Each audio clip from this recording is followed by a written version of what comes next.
First of all, Mr. Chow, thank you so much for being with us.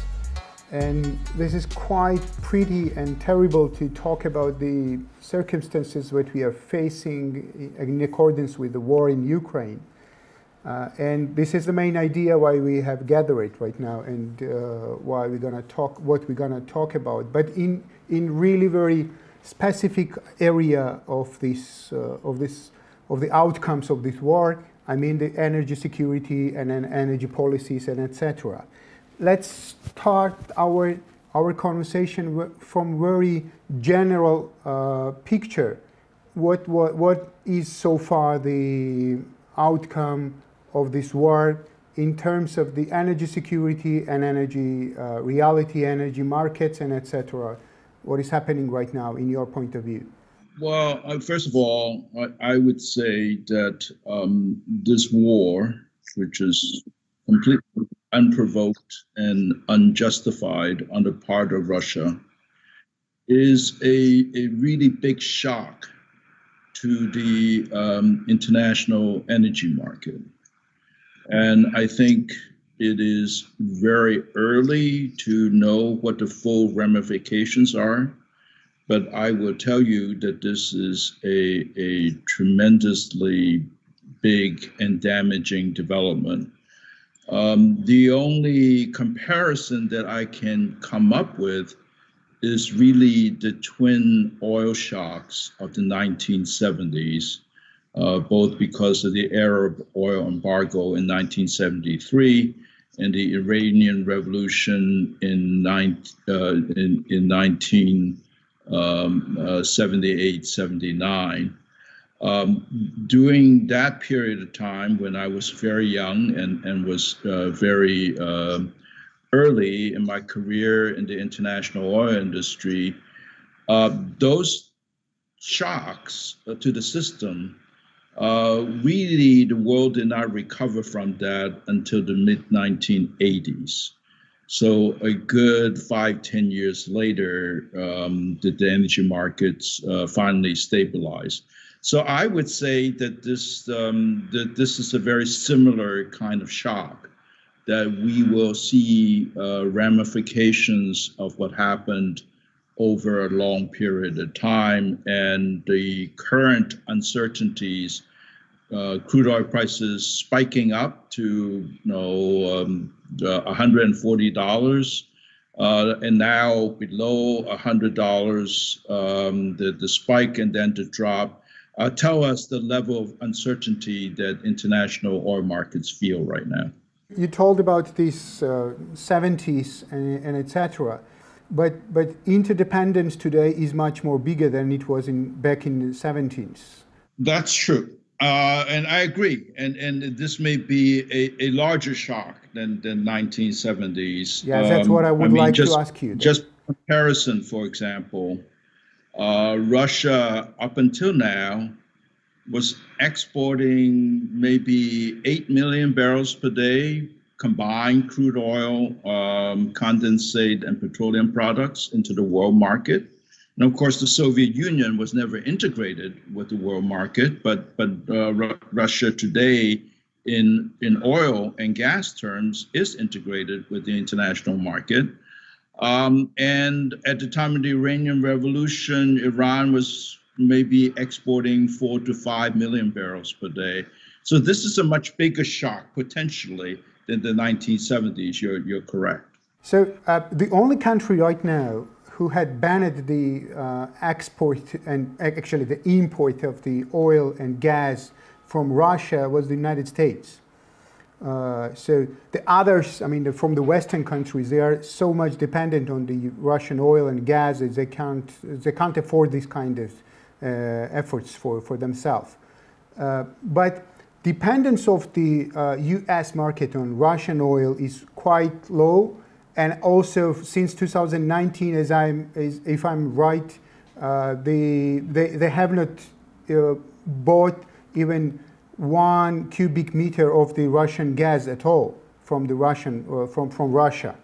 So how much it can affect the Russia's energy potential? I mean, U.S. ban. The U.S. ban is mainly symbolic. in importance. It's something we should have done much earlier. I've been saying in Washington, why are we opposing Nord Stream 2, a new gas pipeline from Russia to Germany, for example, while U.S. imports of Russian oil has actually doubled since 2014, after the annexation of Crimea and the hostilities in Donbass. Between 2014 and a month ago, U.S. imports of Russian oil actually doubled. You're right, it's not huge, but it's not insignificant either. Russia was either the second or third largest import source for the United States, second only to Canada and Mexico. I mean, after Canada and Mexico, which are, of course, are much closer to the United States. And we were importing more Russian oil than Saudi Arabian oil, for example. So it was not insignificant, and it was a little hypocritical for America to keep importing Russian oil while opposing European dependence on Russian gas in particular. So this was a step that should have been taken a long, long time ago. And maybe if it had taken place a long time ago, Vladimir Putin would have taken American opposition to what he's doing in Ukraine much more seriously than he apparently miscalculated and thought that this was not important to us. So it was a mistake, but we finally rectified that mistake because it gave the Russians the impression that for $1 or $2 per barrel cheaper oil, we were willing to import as much Russian oil as possible. So as I said, the importance is symbolic. As you pointed out, Europe is much more dependent on Russian oil and gas, and therefore it's much more difficult for European countries to do the same. But they, as you probably also know, the European Commission has outlined some plans to reduce their dependence on Russian oil and gas.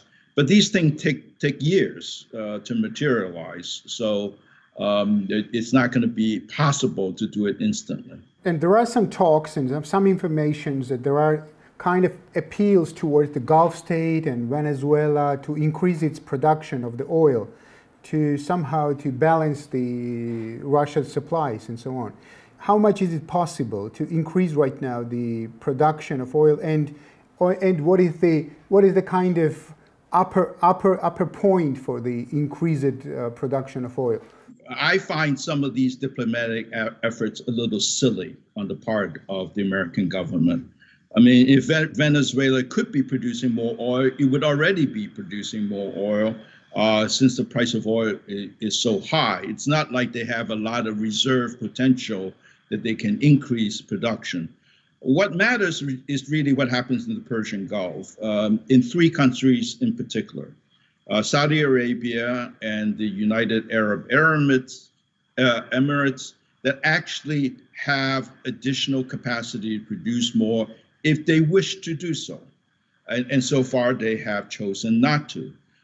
The third element that's important is whether Iranian sanctions against Iranian oil is going to be removed or not. And as you know, there's been discussions going on for quite some weeks now on getting that done. That would do two things. One, according to reports, Iran has a lot of oil stored in tankers, so kind of floating storage, maybe as much as 50, 70 million barrels per day that can come on the market right away.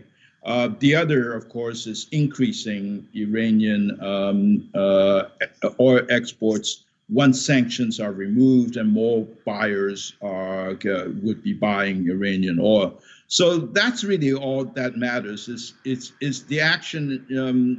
If there's going to be anything that can be done to help, would be in the Persian Gulf. It won't be Venezuela or or anywhere else with high oil and gas prices.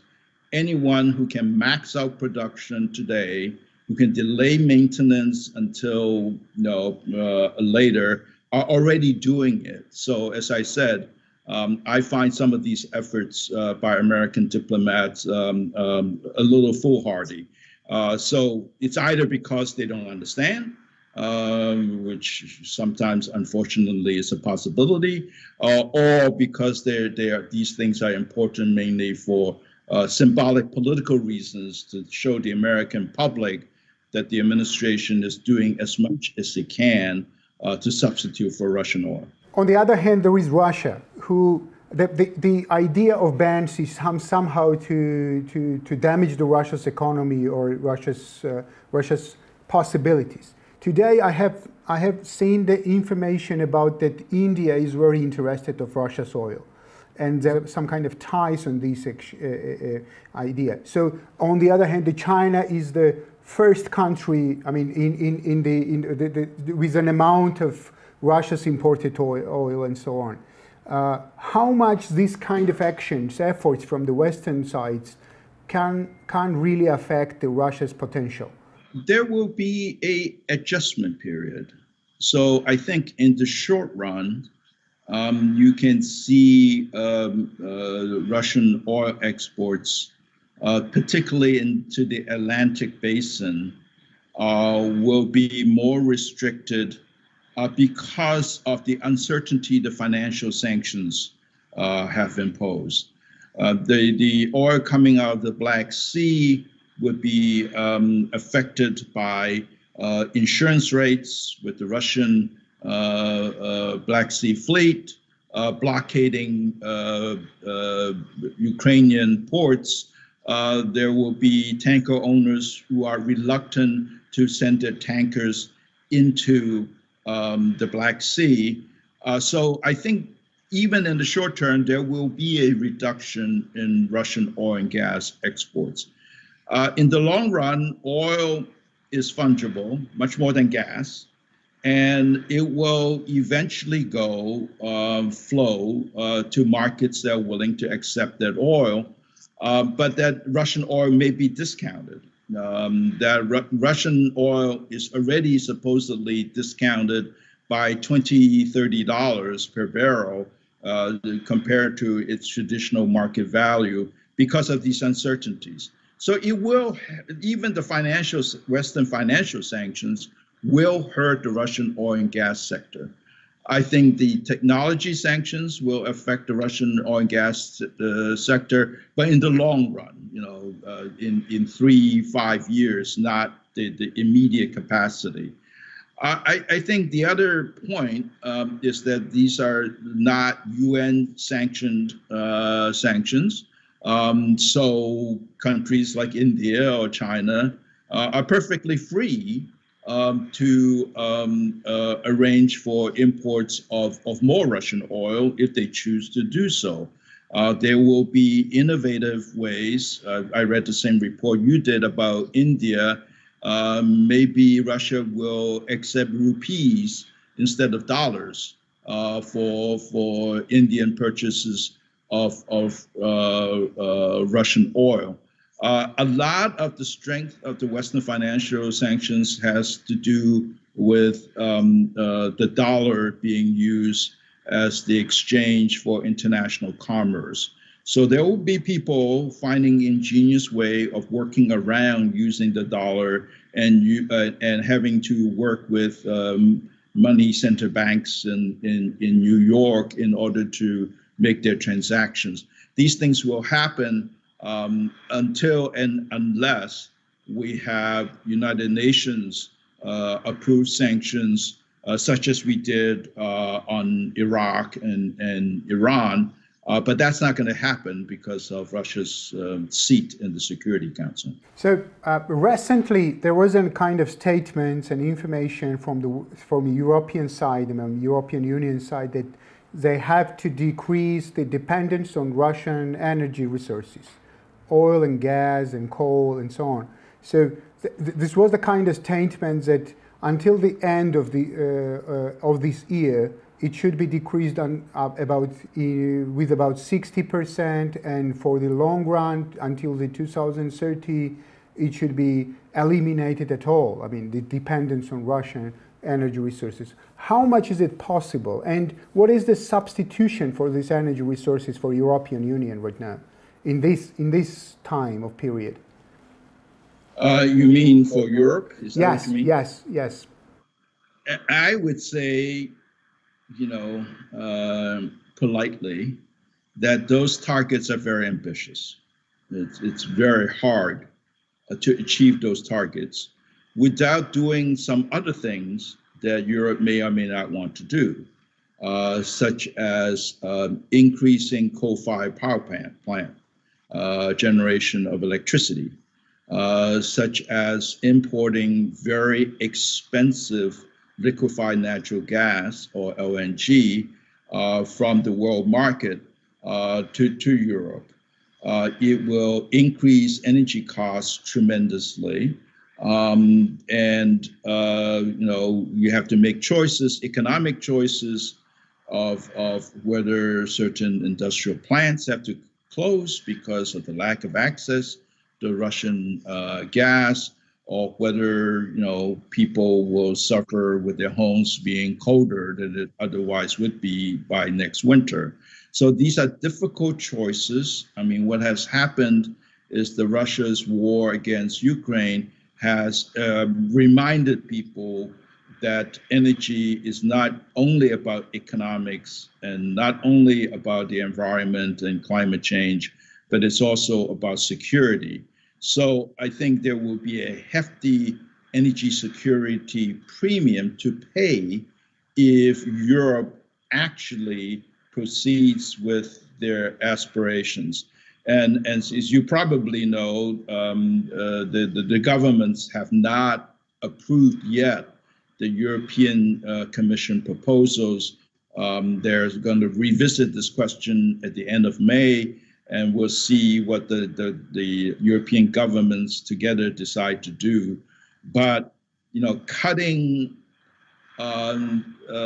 Russian gas imports by as much as they're talking about, while simultaneously increasing gas storage levels, the arithmetic doesn't work for me.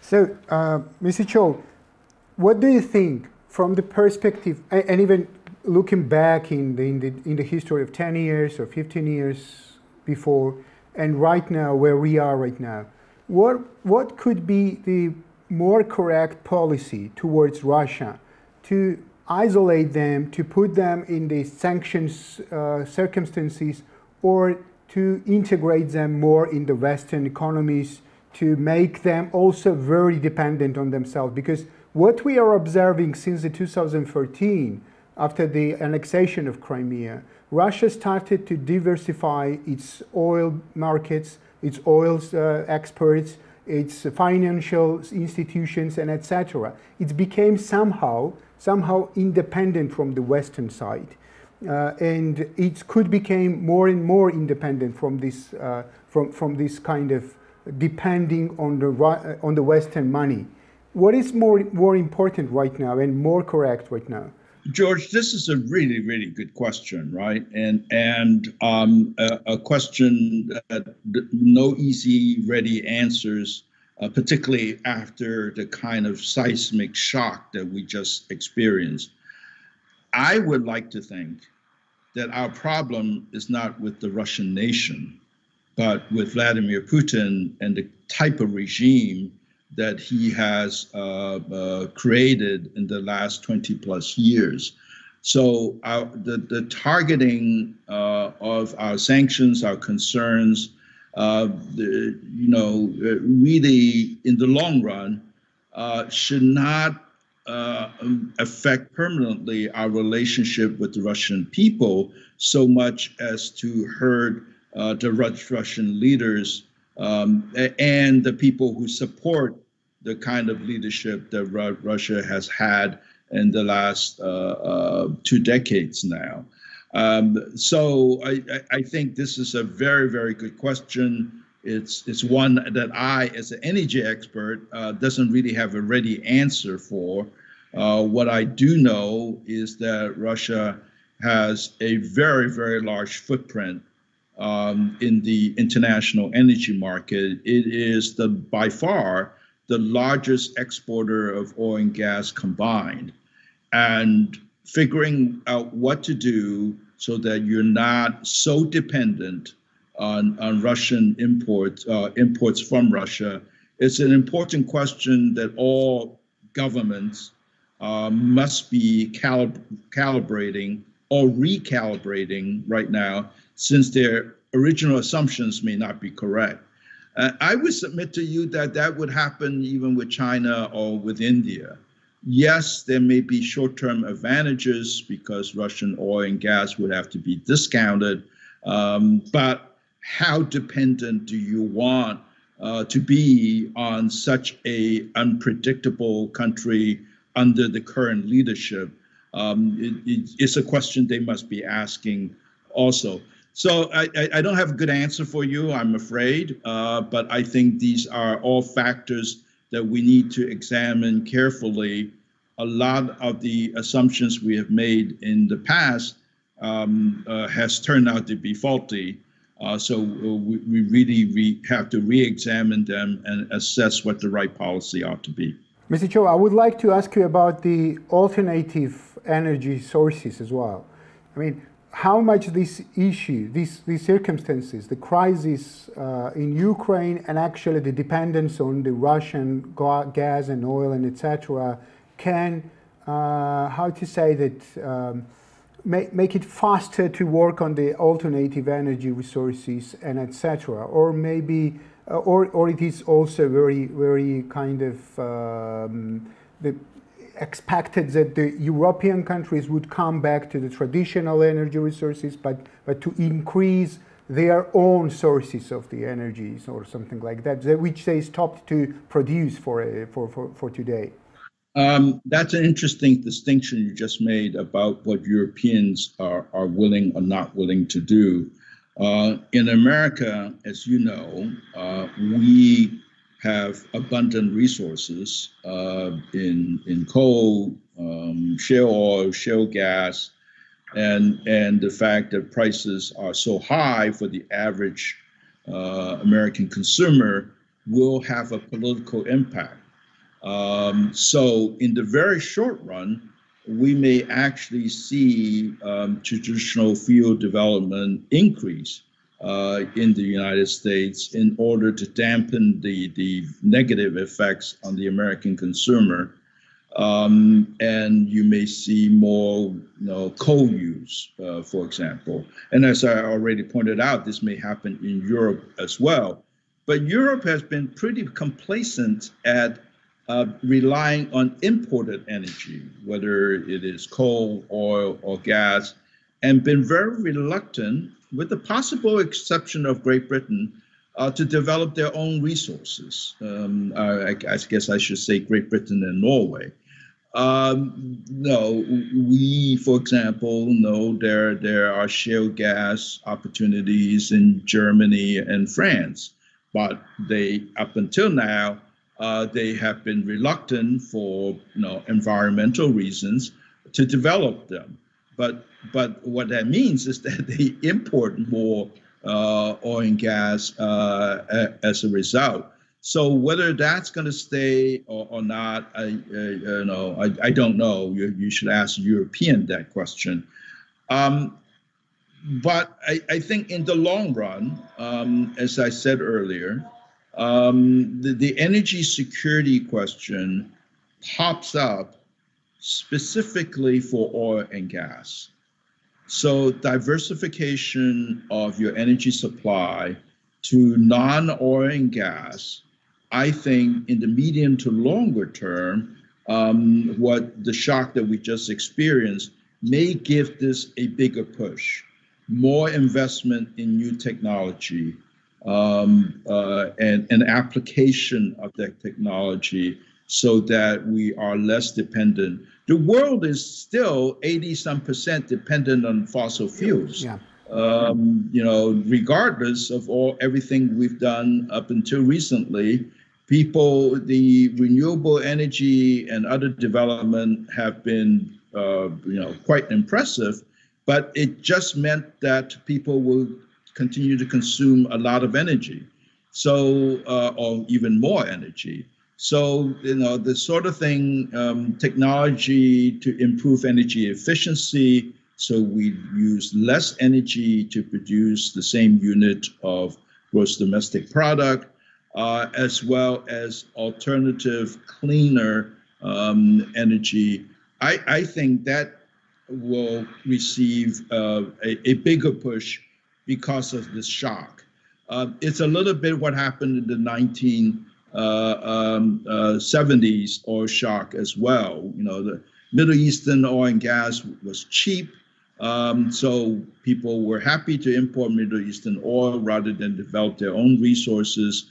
But it was after those oil shocks that North Sea oil development picked up speed, as well as America's work in Alaska, fast tracking the approval of pipelines, that sort of thing was today, because of climate concerns, we need to focus on non-fossil fuel technological innovation. But I think this shock of what the largest, as I said, oil and gas exporter in the world just did, completely unprovoked, unjustified attack on a neighboring country, I think would cause people who plan long term to think long and hard about what their reaction ought to be. In regards of what you have already said, I would like to remind you our last conversation, and then we were discussing the plan about 2050, the zero emission and stuff like that. So what do you think? What has happened with this plan after this crisis? I would like to think, but I don't know with any degree of certainty, that those plans, in terms of the politics, it has become more realistic than before. Because before we were mainly concerned about climate and how using fossil fuels release greenhouse gases that affects the climate, and that is, of course, an important concern. But now we add energy security on top of that. So I think, as I said, the medium to longer term prospect is that the world, or governments of the world, should be more focused on not being dependent on fossil fuels than even before. 2050 is still a very, very ambitious goal, but I think what Russia just did gave it an additional impetus that wasn't there before. Okay, I would like to ask you about the nuclear power as well, I mean nuclear energy as well, because there is two contradictory issues which I am really fascinated right now. On one hand, we are facing right now, and this is the first question about the nuclear energy, we are facing for decades that the wars are not past. The wars are still existing and in different parts of the world, and etc., etc. So, and especially they sometimes happen in the countries where the nuclear energy power plants are located. So we were facing the last weeks that the fightings was right in the place of the nuclear power energy. In that regard, how much nuclear energy in that regard is very safe? Well, I think it's very, very troubling what Russia is doing near or at Ukrainian power plants, nuclear power plants. I think it's very irresponsible what they're doing. I think to some degree, it shows the desperation of Russian military tactics when they were not able to achieve a quick victory, say in the first week. They are now attacking civilian targets, purely civilian targets, as well as key infrastructure. If we have a nuclear accident in Ukraine, and nuclear energy is very important to Ukraine. It generates more than 50% of Ukraine's electricity, even during peacetime. If we have a nuclear accident in Ukraine as a result of Russian military attacks, that would set back the nuclear plants in the world for a very, very long time, similar to what Fukushima accident did. Because Fukushima was a act of nature. It wasn't human beings deliberately causing an accident that may lead to the release of nuclear fissile material. I think that is extremely troubling, because if the world is going to reach net zero carbon emissions, whether by 2050 or 2060, depending on which country you're talking about, nuclear needs to play a key component of that. And if it set back, a modernization of existing nuclear power plants, the introduction of new technology in nuclear, such as small modular reactors, if all those things are set back, that makes that the elimination of greenhouse gas emissions even harder to achieve. So I think it's very, very troubling what Russia is doing. And as I said, that irresponsibility shows to me that the level of desperation that Russia is in right now, with the war not going their way as quickly as they had hoped. So, and slightly you answered my second question about the nuclear energy. I would like to specifically understand how much nuclear energy can help Europe to become more independent from the Russian energy resources, first of oil, etc. Well, the opinions in Europe, of course, differ on this question. Up until the war, as you know, Germany was going to shut down all their nuclear power plants. But even before the war, France was talking about modernizing their nuclear fleet of power plants, as well as building new nuclear power plants. So is Britain. So I think the answer varies, but I don't know what the numbers are for Europe off the top of my head. But for, let's say, United States, nuclear is maybe 15–16% of our power comes from nuclear, and that's going to be very difficult to replace without modernizing our existing plants and building new ones, which I was hopeful that was going to happen. And as I said, if we have another major accident in a nuclear power plant, the social acceptance of nuclear would be severely damaged, and that will have a impact on our climate plans as well. So I'm very concerned about this. I'm concerned to a point where I'm even thinking about writing something about this. No, it's ironic, and it shows a bit of the irrationality of current Russian policy. Rosatom was one of the biggest manufacturer and exporter of nuclear technology, hoping to get contracts from around the world. And this will damage their business, just like it would damage the business of other nuclear power equipment suppliers. And I don't, for the life of me, understand, other than the lack of control, why the Russian military is doing this. And this lack of control or lack of discipline on the part of the Russian military is also very troublesome. So finally, Mr. Chow, I mean, this is the last question so far. So what if they,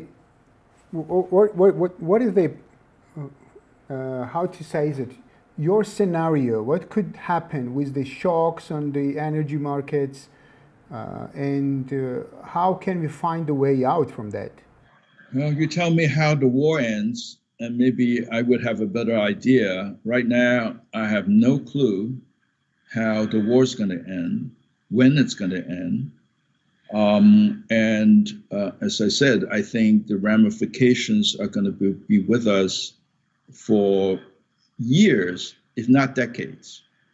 And so I am very seriously concerned that the world has been turned upside down, and by the way, not least of which inside Russia itself. It seems like Vladimir Putin never prepared his own population for the possibility of a war like this. And so there are a lot of uncertain moving parts, and how it's all going to come out in the end, you would take a wiser man or woman than me to try to figure that one out.